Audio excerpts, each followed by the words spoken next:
Hello അസ്സലാമു അലൈക്കും. ഇന്ന് ഞാൻ വന്നിട്ടുള്ളത് ഒരു അറബിക് സ്വീറ്റായ ഡംപ്ലിങ്സ് അല്ലെങ്കിൽ ലുക്കൈമത്ത്. അപ്പോൾ ഇത് നമുക്ക് വീട്ടിൽ തന്നെ വളരെ ഈസി ആയിട്ട് ഉണ്ടാക്കാം. മധുരം ഇഷ്ടപ്പെടുന്ന എല്ലാവർക്കും എന്തായാലും ഇഷ്ടമാവും. എനിക്ക് എന്താ പറയുക, ഭയങ്കര ഇഷ്ടമുള്ള ഒരു ഐറ്റമാണ് ഇത്. എവിടെ കണ്ടാലും ഞാനത് വാങ്ങി തിന്നും. അപ്പോൾ അതിനായിട്ട് ഞാനിതാ ഒരു ബൗളിലോട്ട് 2 കപ്പ് മൈദ, ഈ മാവ് ഒന്ന് പുളിപ്പിക്കാൻ വേണ്ടി എന്താ പറയുക, പുളിച്ച് പൊങ്ങണം. അതിനായിട്ട് ഒരു 3-4 മണിക്കൂർ നേരത്തെ തന്നെ ഇത് നമ്മൾ ഈ ഡോ തയ്യാറാക്കണം. അപ്പോൾ അതിലേക്ക് 2 കപ്പ് മൈദയും 1/2 കപ്പ് കോൺഫ്ലവറും 1/4 കപ്പ് തൈരും പിന്നെ 2 ടേബിൾ സ്പൂൺ പഞ്ചസാര, പിന്നെ 1 ടേബിൾ സ്പൂൺ പാൽപ്പൊടി,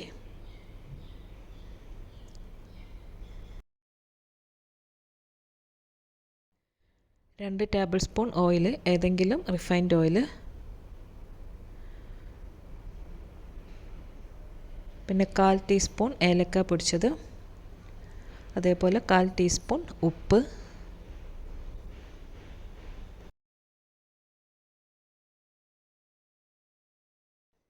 പിന്നെ 1 ടേബിൾ സ്പൂൺ ഈസ്റ്റ്. ഞാനിപ്പോൾ ഇൻസ്റ്റൻറ്റ് ഈസ്റ്റ് ഇട്ടിട്ടുള്ള. അപ്പോൾ അതെല്ലാം കൂടി ഇട്ടിട്ട് നല്ലോണം ഒന്ന് മിക്സാക്കുക. അപ്പോൾ ഇവിടെ നല്ല തണുപ്പുള്ള കാരണം ഞാനിത് എന്താ പറയുക, രാവിലെ കുഴച്ചിട്ട് പിന്നെ ഉച്ചക്ക് അങ്ങനെയാണ് ഉണ്ടാക്കിയെടുക്കുന്നത്. പിന്നെ ഞാനിതാ ഇതിലോട്ട് 1 കപ്പ് ഇളം ചൂടുള്ള പാല്, അപ്പോൾ 1 കപ്പ് പാല് ഞാൻ ഇതിലേക്ക് ഒഴിച്ചിട്ടുണ്ട്. അതൊരു ഇത്തിരി വെള്ളം കൂടി ഒഴിച്ചിട്ട് ഞാൻ എന്താ പറയുക ചൂടാക്കിയെടുത്ത പാലാണ്. ഇനി അതൊന്ന് ഒഴിച്ചിട്ട് നമ്മളിത് ഒരു വിസ്ക് കൊണ്ട് നല്ലോണം ഒന്ന് ഇളക്കി മിക്സാക്കാം. എന്നിട്ട് ഞാനൊരു 1/2 കപ്പ് പാലും കൂടി ഇതിൽ പിന്നെ ഒഴിച്ചു കൊടുക്കുന്നുണ്ട്. അങ്ങനെ 1/2 കപ്പ് പാലാണ് ഒഴിച്ചിട്ടുള്ളത്. അപ്പോൾ 1/2 കപ്പ് പാലിൽ ഒരു 1/2 കപ്പ് വെള്ളം ഉണ്ടാവും. അങ്ങനെ പാലും വെള്ളവും കൂടിയിട്ട് എന്താ പറയുക ഇളം ചൂടാക്കിയിട്ടുള്ളത് ഇത്. ഞാൻ 1/2 കപ്പും കൂടി പാൽ ഒഴിച്ചതിന് ശേഷം ഇത് നല്ലോണം ഒന്ന് ഇളക്കി മിക്സ് ചെയ്യുക. കുറച്ച് ലൂസായിട്ടാണ് ഈ മാവ് ഉണ്ടാവാൻ. എന്നിട്ട് അതിന് ശേഷം നമ്മൾ കൈ കൊണ്ട് എന്താ പറയുക നന്നായിട്ടൊന്ന് ഇളക്കി മിക്സ് ആക്കുക. അപ്പോൾ അതിൻ്റെ ആ ഒരു തരിയോ കട്ട പോലെയെല്ലാം ഉണ്ടെങ്കിൽ അതെല്ലാം ഒന്ന് ഉടഞ്ഞ് പോകാനും നല്ല സ്മൂത്തായിട്ട് കിട്ടാൻ വേണ്ടിയിട്ട് നല്ല കൈ കൊണ്ട് തന്നെ നമ്മൾ മിക്സ് ആക്കാൻ നോക്കുക. കണ്ട ഈ ഒരു കൺസിസ്റ്റൻസിയാണ് വേണ്ടത് മാവ്, കണ്ടില്ലേ. ഇനി നമുക്കിത് അവിടെ ഒന്ന് കവർ ചെയ്ത് വെക്കാം. എല്ലാം തുടച്ചെല്ലാം ഒന്ന് മിക്സാക്കി ഒന്ന് കവർ ചെയ്ത് കുറച്ച് നേരം വെക്കാം. ഒരു 3-4 മണിക്കൂറെങ്കിലും എന്തായാലും വെക്കണം. അപ്പോൾ ഇവിടെ നല്ല തണുപ്പല്ലായതുകൊണ്ട് തന്നെ ഞാനൊരു 4-5 മണിക്കൂറെങ്കിലും വെച്ചിട്ടുണ്ടായിന്. ഇപ്പോൾ ഇതാ ഞാൻ വന്ന് നോക്കുമ്പോൾ നല്ലോണം പൊങ്ങി നല്ലോണം പൊളിച്ചിട്ടുണ്ട്. വീണ്ടും അതെല്ലാം ഒന്ന് ഇളക്കി മിക്സാക്കിയതിന് ശേഷം നമുക്കിത് ഫ്രൈ ആക്കാൻ തുടങ്ങാം. അപ്പോൾ ഇതാ ഓയിൽ ചൂടാൻ വെച്ചിട്ടുണ്ട്.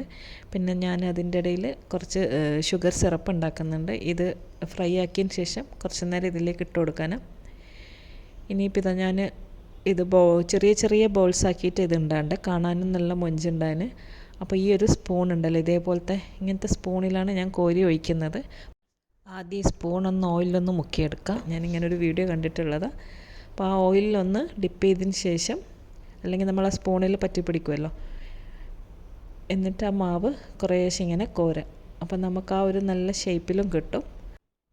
നല്ല എക്സ്പീരിയൻസ് ഉള്ള ആൾക്കാരാണെങ്കിൽ ഇങ്ങനെ കൈകൊണ്ട് തന്നെ ഇങ്ങനെ എന്താ പറയുക നുള്ളി ഇട്ട് നല്ല ബോൾ പോലെ വരും, ചെറിയ ചെറിയ.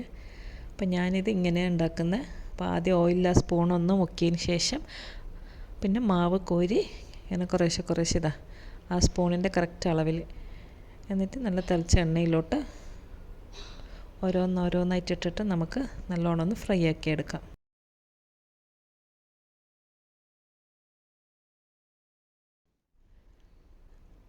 ഇതൊന്ന് മീഡിയം ഫ്ലെയിമിൽ ഇട്ടിട്ട് വേണം 2 സൈഡും ഒന്ന് ഫ്രൈ ആക്കാൻ. അപ്പോൾ കുറച്ച് സമയം എടുക്കും. നല്ല എന്താ പറയുക നല്ല ബ്രൗൺ ആയിട്ടിരിക്കണം.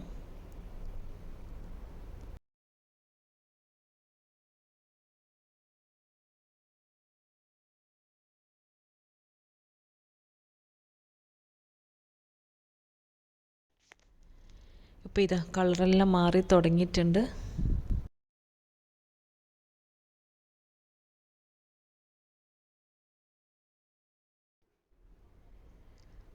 അങ്ങനെ ഇത് എല്ലാ സൈഡും ഫ്രൈ ആയിട്ടുണ്ട്. നമ്മൾ നോക്കണം, വൈറ്റ് ആയിട്ടുള്ള എവിടെയും കാണരുത്. എല്ലാം നല്ല ബ്രൗൺ ആയിട്ടുണ്ടാവണം. ഇനി നമുക്കിതൊന്ന് കോരിയെടുക്കുക. നല്ലോണം അതിൻ്റെ ഓയിലെല്ലാം ഒന്ന് എന്താ പറയുക കളഞ്ഞതിന് ശേഷം ഞാനിത് നേരെ ആ ഷുഗർ സിറപ്പ് ഉണ്ടല്ലോ അതിലോട്ടാണ് ഇടുന്നത്. അപ്പോൾ കുറച്ച് നേരം ഇട്ടാൽ മതി. അതിൽ ആ സിറപ്പിൽ കുറേ നേരം ഇട്ട് വെക്കേണ്ടിയില്ല. കുറച്ച് നേരം എന്താ പറയുക ഒരു 1-2 മിനിറ്റ് ഇട്ടിട്ട് പിന്നെ അപ്പാടെ തന്നെ അതിൽ നിന്ന് നമ്മൾ കോരി എടുക്കണം. അപ്പോൾ ഞാനതെല്ലാം കോരി നേരെ സിറപ്പിലോട്ട് ഇടുന്നുണ്ട്. ഇനി ഇതേപോലെ നമുക്ക് അടുത്തതും ഇങ്ങനെ തന്നെ ഫ്രൈ ആക്കി എടുക്കാം. ഞാനിപ്പോൾ ആദ്യം ഫ്രൈ ചെയ്ത ഒരു പ്ലേറ്റ് നമ്മളെന്താ പറയുക ഫ്രൈ ആക്കി വെച്ചതേ ഓർമ്മയുള്ളൂ. അതപ്പം തന്നെ തീർന്ന് എനിക്ക് വീഡിയോ എടുക്കാൻ പോലും പറ്റിയിട്ടുണ്ടായിട്ടില്ല. രണ്ടാമത്തത് എല്ലാം കോരിയെടുത്ത് സിറപ്പിലോട്ട് ഇടുന്നുണ്ട്. അപ്പോഴേക്കും ഞാനത് സിറപ്പിൽ നിന്ന് ആദ്യത്തെ എടുത്ത് മാറ്റിനേനു. ഇനി അതും എല്ലാം ഒന്ന് സിറപ്പിലെല്ലാം ഒന്ന് കുറച്ച് നേരം ഇട്ടെല്ലാം ഒന്ന് പിടിച്ചതിന് ശേഷം പ്ലേറ്റിലോട്ട് മാറ്റി. ഇനി നിങ്ങൾക്ക് ഇതിൻ്റെ മേലെ എന്താ പറയുക എന്ത് വേണമെങ്കിലും ഒഴിക്കാം. ഹണിയോ അല്ലെങ്കിൽ ഡേറ്റ് സിറപ്പോ ന്യൂട്ടെല്ലയോ ചോക്ലേറ്റ് സിറപ്പ് അങ്ങനെ എന്തെങ്കിലും. ഞാനിപ്പം കുറച്ച് ഹണി ഒഴിച്ച് കൊടുക്കുന്നത്. അപ്പോൾ ഓൾറെഡി അതിൽ കുറച്ച് മധുരം ഉണ്ട് സിറപ്പിലിട്ടതിന് ശേഷം. കുറച്ച് ഹണിയും കൂടി മേലെ ഇങ്ങനെ ഒന്ന് ഒഴിച്ചതിന് ശേഷം നമുക്കിത് ചൂടോടെ തന്നെ കഴിക്കാം. നല്ല അടിപൊളി ടേസ്റ്റാണ്. ശരിക്കും പറഞ്ഞാൽ ഒരു പണിയില്ല, നമ്മൾ വീട്ടിലുള്ള സാധനങ്ങൾ മാത്രം മതി.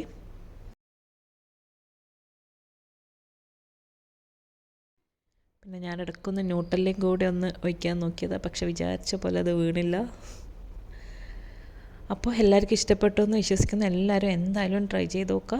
നല്ല അടിപൊളി ടേസ്റ്റാണ്. അപ്പോൾ നല്ലൊരു വീഡിയോ ആയിട്ട് ഇൻഷാ അല്ലാഹ് ഇനിയും കാണാം. അസ്സലാമു അലൈക്കും. ബൈ.